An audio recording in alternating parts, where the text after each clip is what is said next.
Let's get started. So I am Laura. It's really dark right here.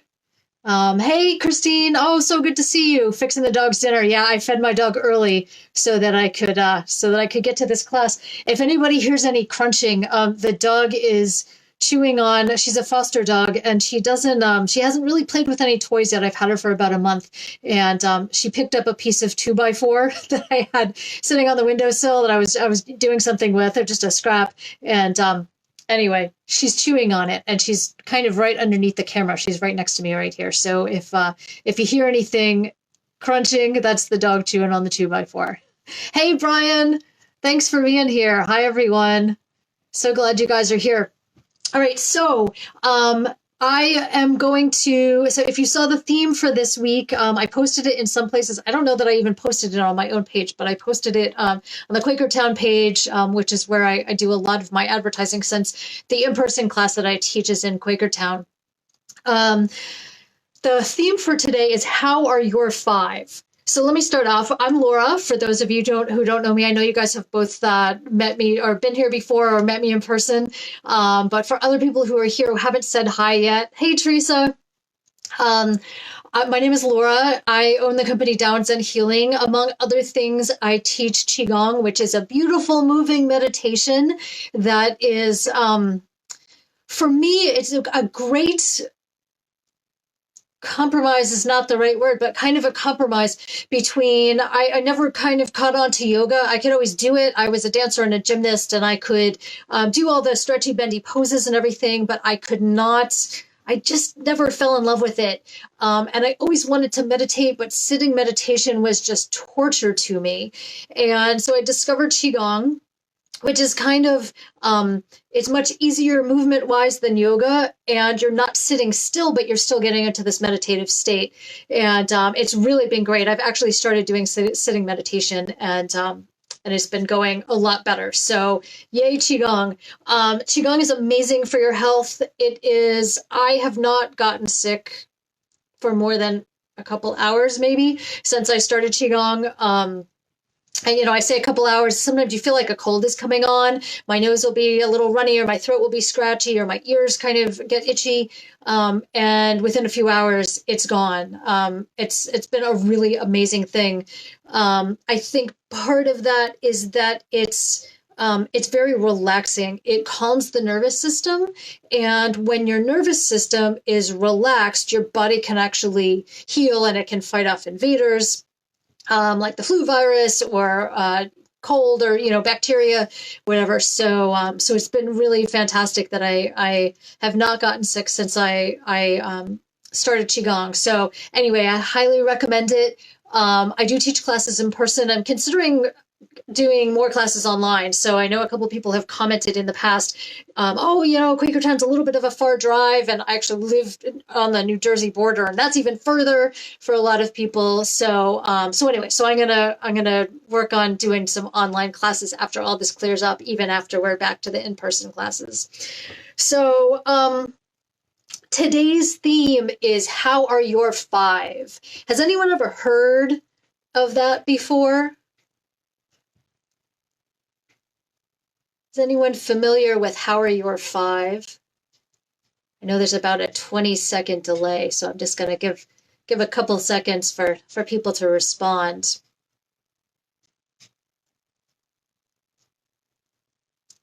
So how are your five is something that I learned. Yeah, Christine says, nope, don't know what it is. This is something that I learned years ago in a class on psychological first aid. So when I lived in Boston, I was part of the Medical Reserve Corps there. I don't have a medical background, but I used to volunteer and, herd cats at flu clinics, that kind of thing. And we also could do a lot of different trainings. And so one of the things that we were potentially going to be called to do is to help out in a shelter situation if there was some sort of crisis and people had to go to shelters. And so they would teach all these amazing classes. And one of them was psychological first aid, which was fabulous. And one of the things in that was, how are your five? So the five are eat, sleep, work, play, and love. And those, they say, are the five kind of important aspects of your life to be in a good psychological place and a good emotional place. So we'll talk a little bit about those. We're going to do some qigong along with them, and then we'll go from there. Okay, so eat, sleep, work, play, and love. Those are the 5, and we're gonna get going. Let's get moving. So I always like to start with shaking. Shake some of the day off. Not all of us have worked, but in a regular situation, when you're often going out of the house to work every day, it can be kind of stressful, and then you commute, and the drive can be pretty bad, especially if you're going in and out of the city.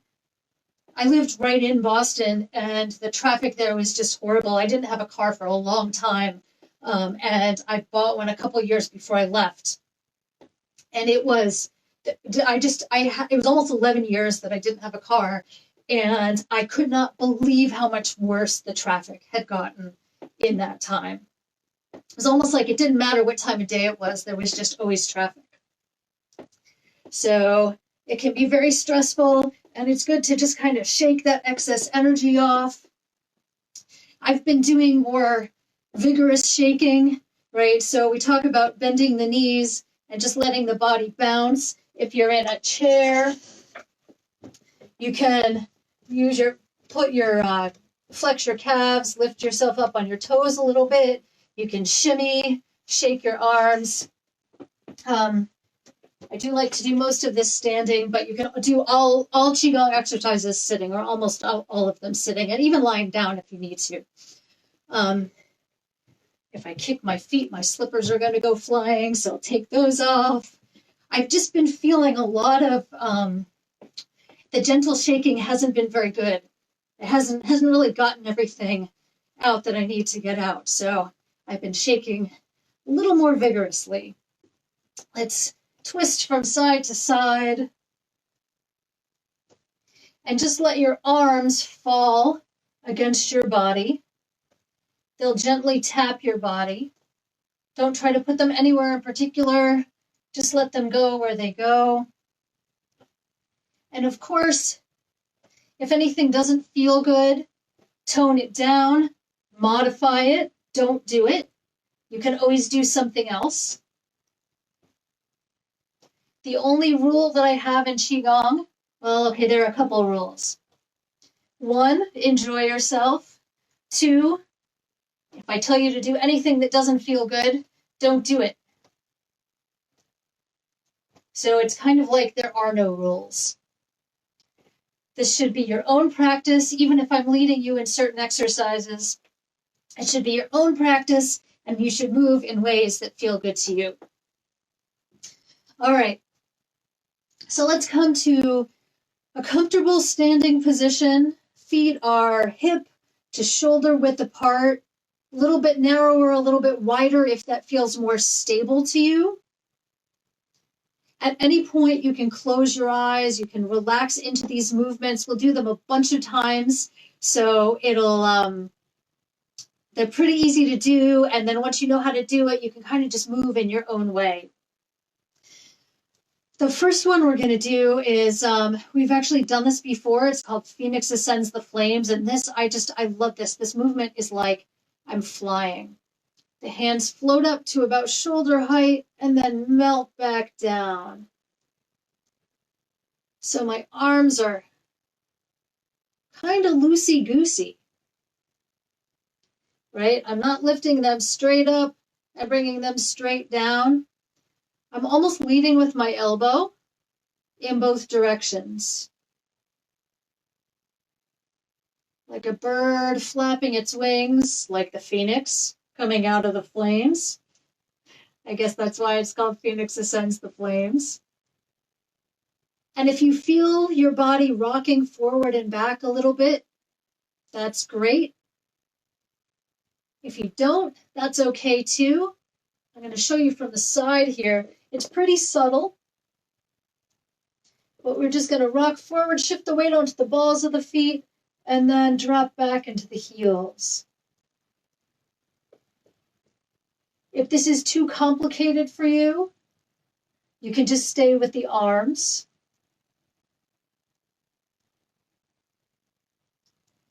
The arms come up and we breathe in, and then they float down and we breathe out. Breathing in gently through the nose. You can breathe out through the nose or the mouth. The past few weeks we've been talking about sighing. If it feels good to do that, please, please be my guest. So the first of the 5, eat. How's your eating? I've heard from people that either they're home all the time, so they're cooking and they're eating much better. They're eating out a lot less, or they're eating less junk food because they're home and they're able to cook. I've heard from other people that they are eating a lot more junk food, or they're just eating more. They're at home, they're maybe not working, they're kind of stressed out, so they're stress eating, or they're just at home a lot and there's nothing else to do, and so they just keep eating. So how is your eating? My eating hasn't changed very much. I really love healthy food, but I'm not very good about cooking it, and I will admit I eat a lot more, I guess, junk than I would like to. Definitely not every meal, but it's not unheard of for me to eat a bag of Smart Food for dinner, maybe once a week or so. I'm trying to be better about it. But of course, healthy food, healthy eating is really important for our health, and it's important for our stress too. I have noticed I do much better on a ketogenic diet or a paleo diet, more fat and protein than carbs. When I eat carbs, I tend to get depressed. And so I've been avoiding them, even healthy carbs, been avoiding them, trying to reset my body. So food can have a major effect on our mental well-being. Let's do one more of these and then bring it down. This time, let's bring the arms up and all the way over the top, and then they float down in front of the body. Showing you from the side.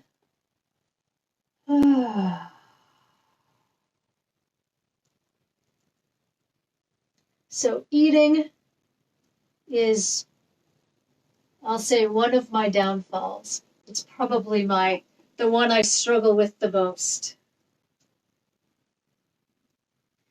This movement is called Gathering Qi from the Cosmos. Qi is the universal energy. It's also sometimes known as the Great Tai Chi Circle. And you can go at your own pace. I think if I were practicing on my own, I would probably move a little bit slower. But I get excited when I talk, so I start moving faster. So the arms come up and we breathe in, and then they float down and breathe out. So number 2 on the list of the 5 is sleep. How is your sleep? Again, I've heard stories of people getting a lot more sleep or needing a lot more sleep, and that is just great. You know what? Sleep if you need to. If you have the opportunity, please, please, please. We are not going to get an opportunity like this again in our lifetimes. So if you need to sleep, please do it. I've also heard of people who are stressed out, lots of anxiety, and so they are having problems sleeping. Maybe they have insomnia.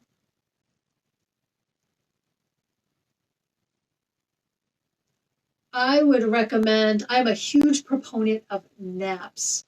Oh my God, when I started taking naps, it just changed my life. They're really amazing. I used to nap often on the weekends, because I was working during the week. And I would fall asleep for 2 or 3 hours and then I'd feel miserable. And what I discovered when I started really making sure that I limited my naps to 20 minutes, it really changed my life. You don't get into a deep enough sleep to be groggy when you wake up, yet it gives you a little bit of a boost, and they're just incredible. 20 minutes, even if you're working, you can take it on your lunch break. The other thing with sleep hygiene is that you want to try to keep a consistent schedule. I know that can be hard. I have never been a late night person, so even in college, I rarely stayed up after 11 o'clock. I think I pulled maybe 2 all-nighters my whole life. So I've been really fortunate. I wake up, I don't have anything super early in the morning, so I usually wake up without an alarm. And that's really nice because you don't wake up in the morning with your adrenaline rushing, right? And I try to go to sleep, about the same time every night. I'm usually in bed by 10. They say not to include don't bring your phone or your computer into bed with you. I have to say I'm not great about that. As much as Qigong is an amazing thing, it doesn't fix all your problems. You still have to take some responsibility for your life. So sleep. Think about how your sleep is. Let's do this last one. Bring the hands down. You can shake out if you want to. We've been standing in one position for a long time.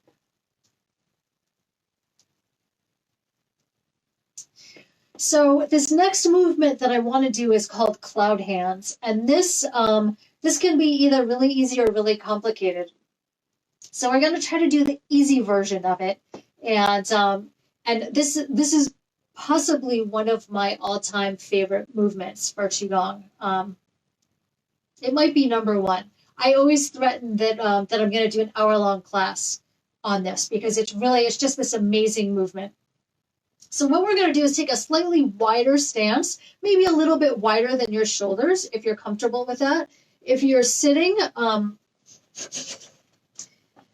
you can put your feet where they're comfortable. You might want to put them, if you can open them up a little bit, you might want to, because we're going to be shifting our weight back and forth.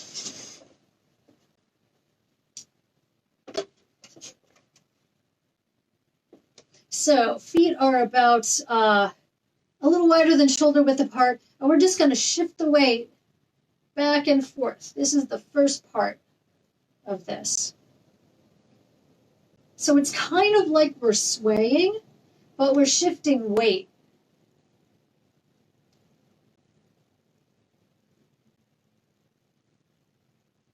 So we shift to one side and then to the other. If this doesn't feel good on your knees, please, please, please either do it a little bit less. You can put your feet a little bit closer together. You don't have to bend your knees that much. You don't even have to shift your weight. So if this doesn't feel good on your knees, then please be careful. Knees should not go past the toes. I don't think I'm going to be able to show this on the video. So when we're shifting side to side, we don't want the knees to go way past the toes, right? We want the calf to kind of be perpendicular to the ground. The other thing to be careful of is don't let your knees fall in, right? As you're shifting back and forth, you want to open up your legs just a little bit. I think about kind of keeping them pushed open. So that's the legs. We'll do a couple more of these.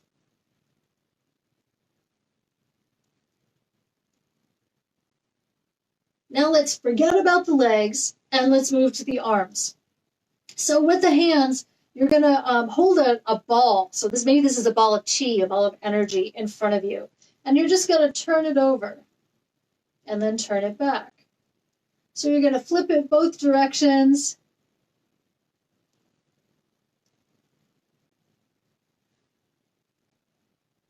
So we've got the feet, we've got the hands flipping the ball in both directions. The ball can be any size. I think about maybe basketball size. That's maybe a little bigger than a basketball. We don't want it like, golf ball size. We want to have it a little bit bigger. And we flip and then flip the other way. All right, so let's go on to, so we did the legs, we did the hands. We're going to also turn from the waist. Turn back and forth. And you don't have to turn very far. Maybe it's definitely not even 30 degrees. It's maybe 10 or 20 degrees that I'm turning, right? My hips are relatively straight. I'm not turning my whole body. That can torque the knee. So if you notice any pain in your knee, see if you can just turn kind of the top part of your body. It's really just, like I said, you're not turning very far, 10 or 20 degrees. So we've got the twisting of the waist. And then let's add the hands back in. I'm just going to check the comments here. Hey, David Birch. Wow, one of my fellow Qigong teachers. Good to see you, man. All right, so we're twisting from side to side and we're holding the ball. Now let's twist and turn the ball at the same time. Twist the other way and turn the ball back. Twist and turn. And if you can do those at the same time, that's awesome. This might feel very robotic now. It doesn't matter which way you're turning the ball. I could do it this way. It's actually hard for me to do it that way. It feels very backwards. It's kind of like writing with your non-dominant hand. All right, so let's come back to the center. So we were doing the legs. We did the waist and the arms, right? This is kind of a really, it feels, like I said, very robotic and maybe awkward. Let's, it's kind of like classical music, right? That was like very precise and we had a certain way of doing things. Let's think more jazz. So we're shifting the weight back and forth, almost like we're dancing. And you might notice as you shift back and forth that your waist can start turning too.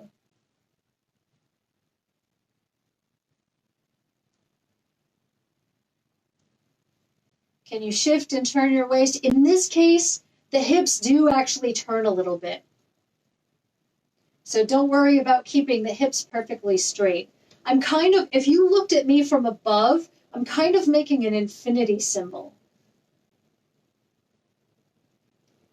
with my hips. So I have one go out. They're kind of, they're not just moving side to side, but they're kind of moving back and forth too. So I'm drawing a figure 8 with my hips. I know not everybody can do this, but that's kind of what I'm doing. And then I put the ball in front of me and I turn. You might want to slow it down a little bit. Turn and flip. I kind of do the shift. What do I do? The shift and the flipping of the ball. So shifting the weight and the flipping of the ball at the same time. Going very fast again.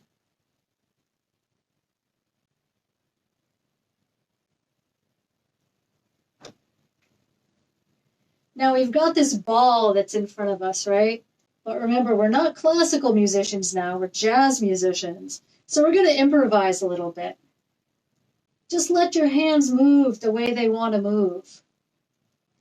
If it feels better to keep flipping the ball, or if you get thrown off because you're not flipping the ball back and forth, that's fine. But if you want to move a little more free form, please, please, please feel free.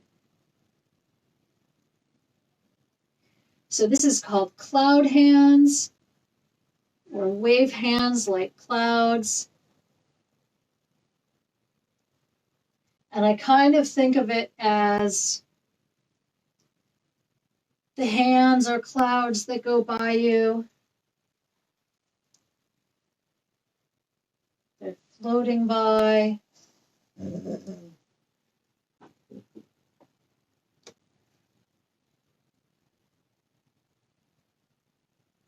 The breathing in this is spontaneous, which is to say there's no specific breathing, just keep breathing.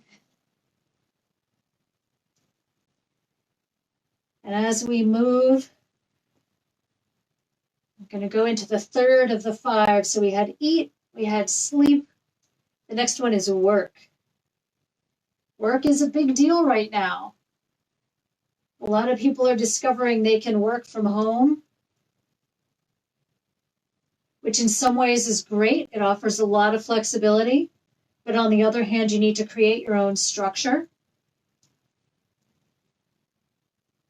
You need to not walk to the refrigerator and eat something every time you don't have something to do or you get stuck on a problem. And you need to make sure you get your work done.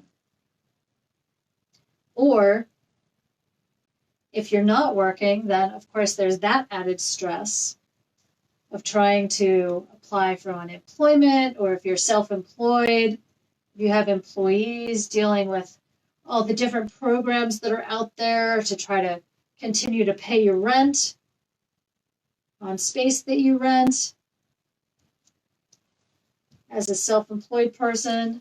Or if you work for a company but you're laid off right now or they're just not paying you, then, yeah, it's a little stressful.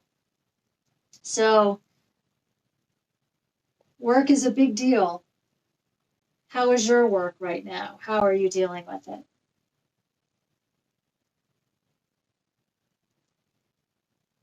Then we get into play.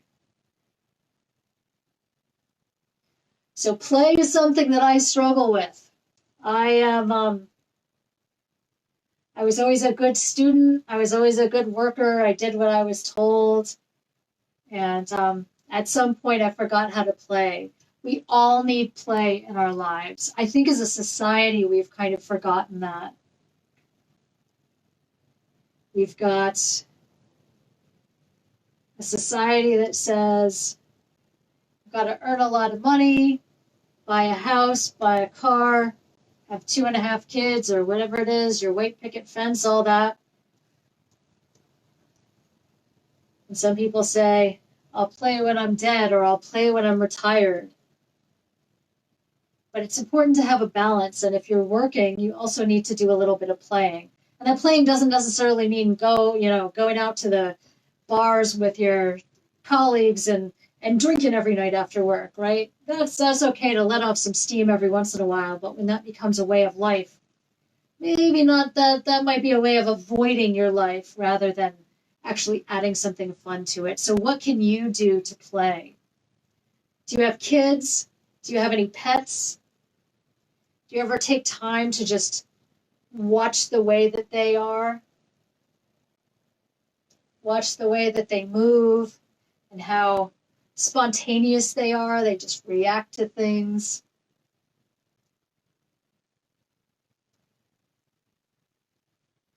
And then the last of the 5, so we've got eat, sleep, work, play, and the last one is love.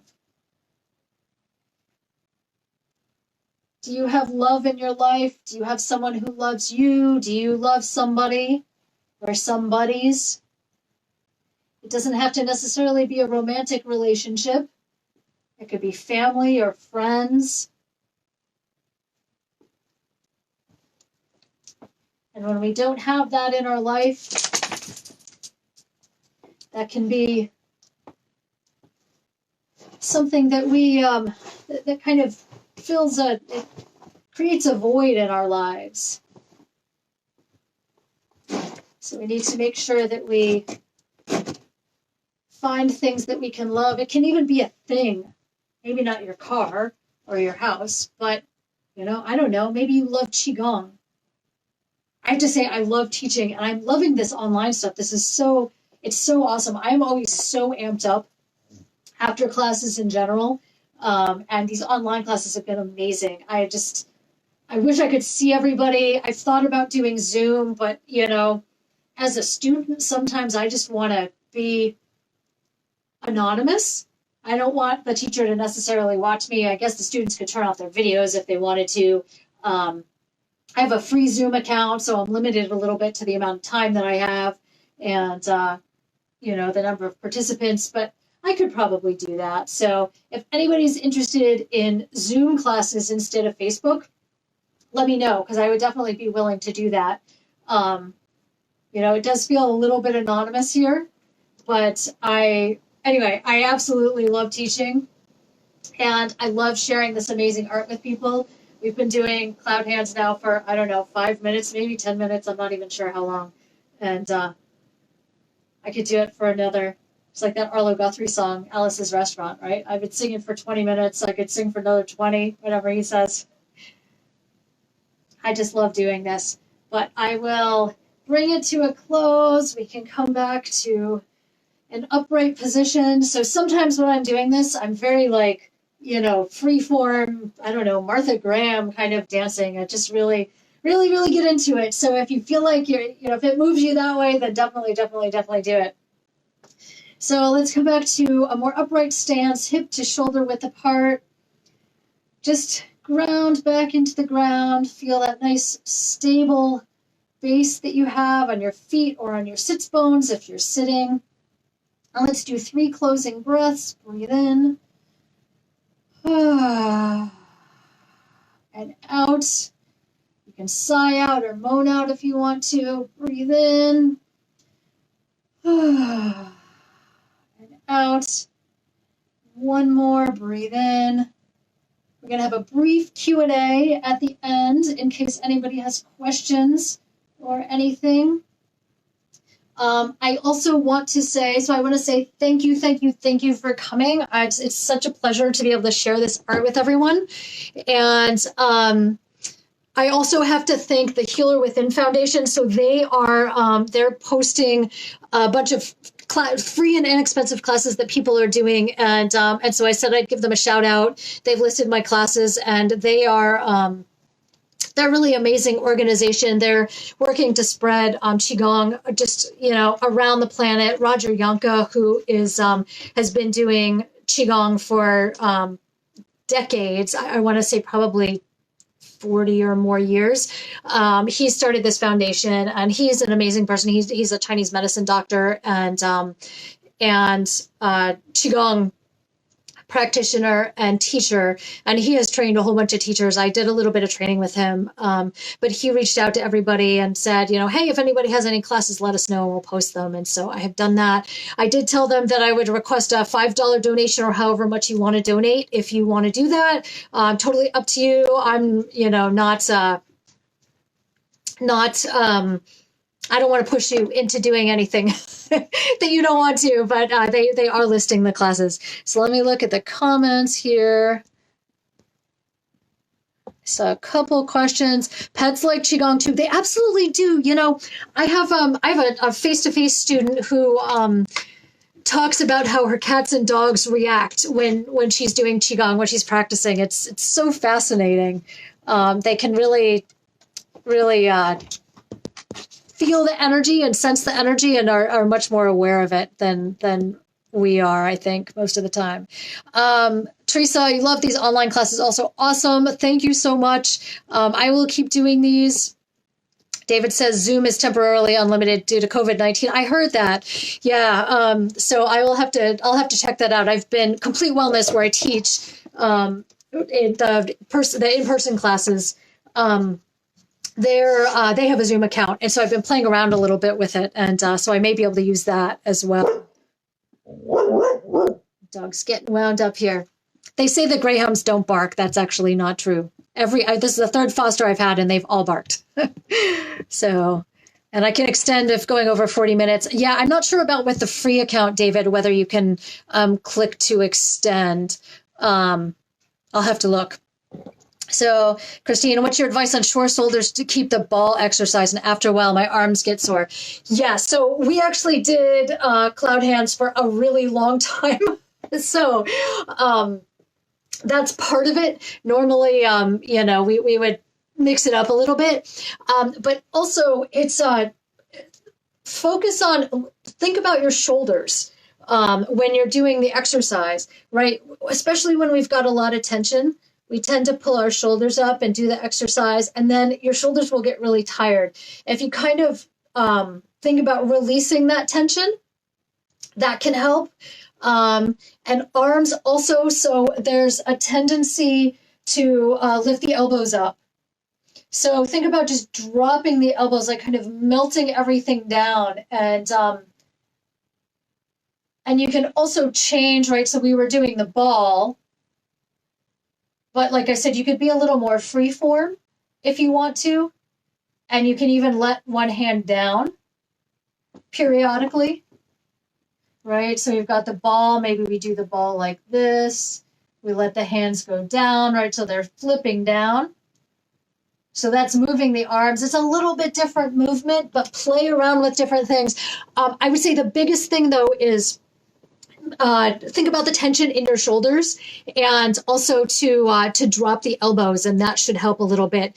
And you're not the only person who has this problem. It's so funny. Every single class, when there's a whole bunch of people in the class, and I'll always say, okay, relax your shoulders. And then it's, if you think I'm talking to you, I am, because I'm talking to every single person in the room. Even I have to think about it sometimes. Like I start focusing and I'm, thinking about what I'm doing, and I'm moving, and my shoulders will come up. Now I'm exaggerating, but even a little bit of tension can kind of make them tired.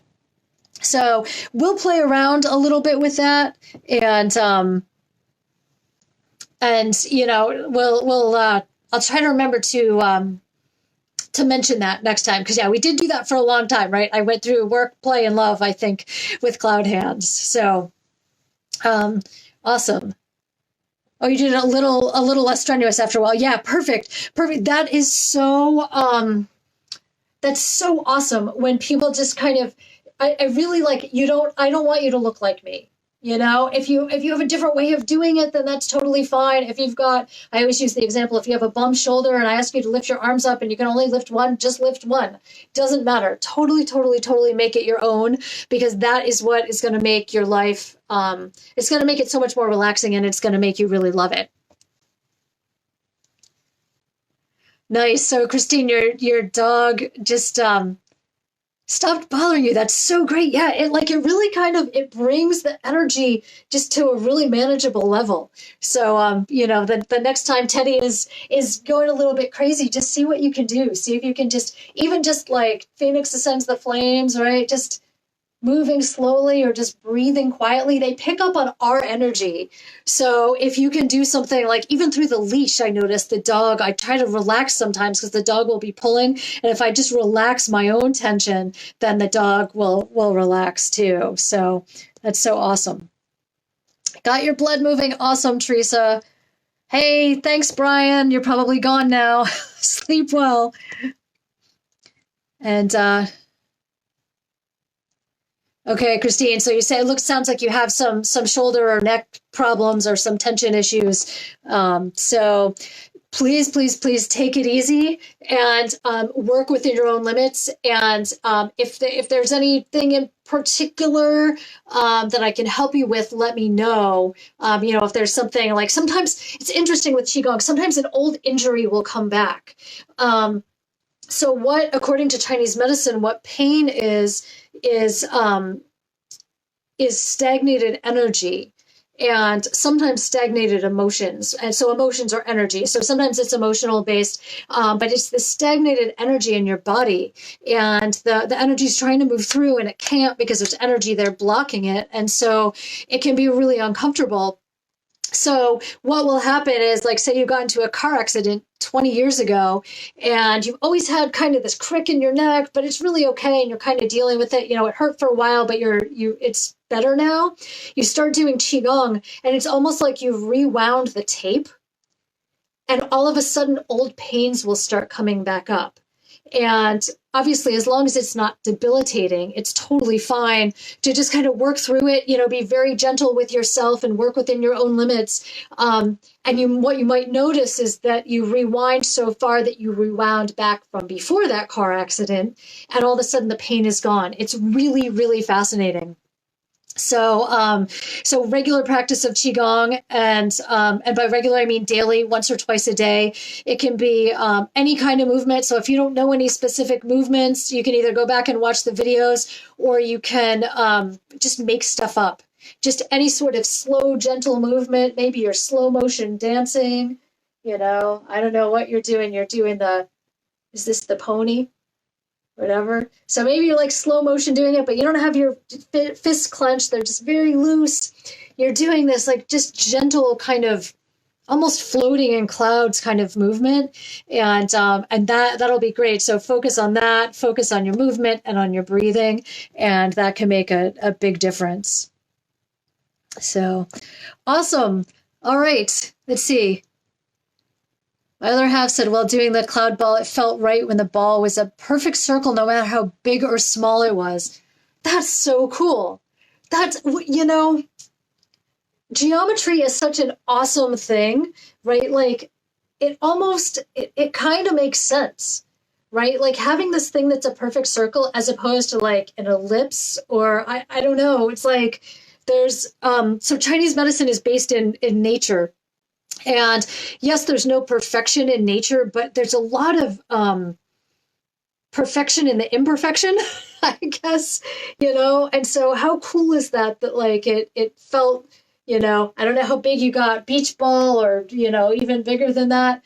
But that like there's this perfection in the movement of it and in the that it's like the sphere or the circle, the perfect circle that felt so good. That's so amazing.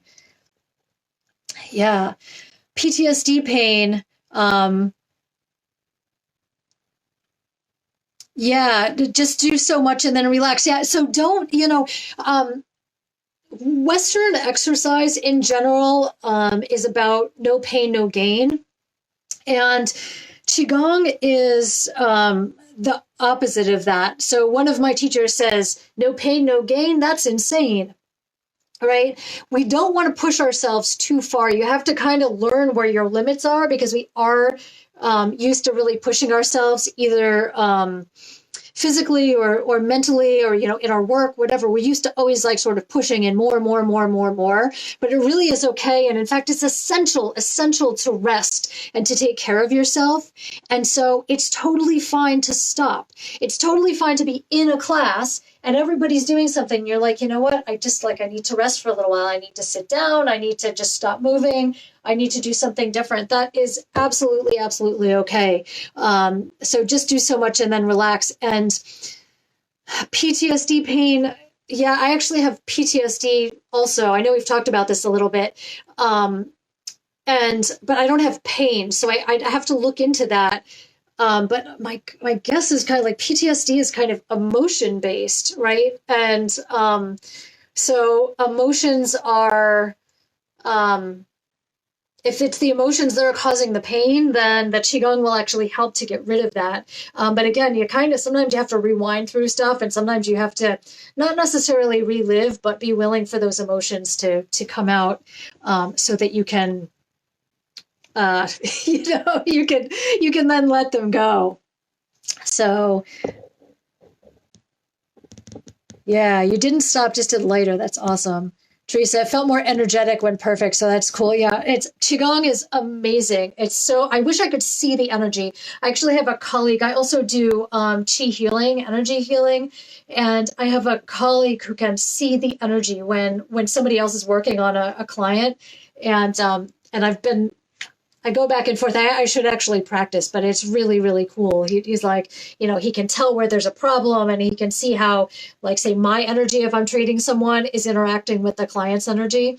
So I kind of wish I could see that because it would be, you can feel it, right? Like you can kind of feel when there's a perfect circle. Like you said, it's stronger when it's perfect. So that's awesome. All right, so I'm going to call it a night. Thank you guys for being here. Thank you for sticking around afterwards. It's been such a pleasure. I extended this, so the original plan was we were hoping we were going to be back to in-person classes by this week, but that's not happening. So in Pennsylvania, I think we're May 8th, I think is the new extension of when we have the stay-at-home order, and it might go after that. I don't actually know. So I'm going to be continuing these classes at least until the end of the month. The free classes, we'll see what happens after that. So Thank you so much for being here. Be well. I hope everybody is okay. I know a lot of people are struggling in this time. And if there's anything that I can do to help you out, just let me know. So thanks, guys. So nice to see you. All right. See you later.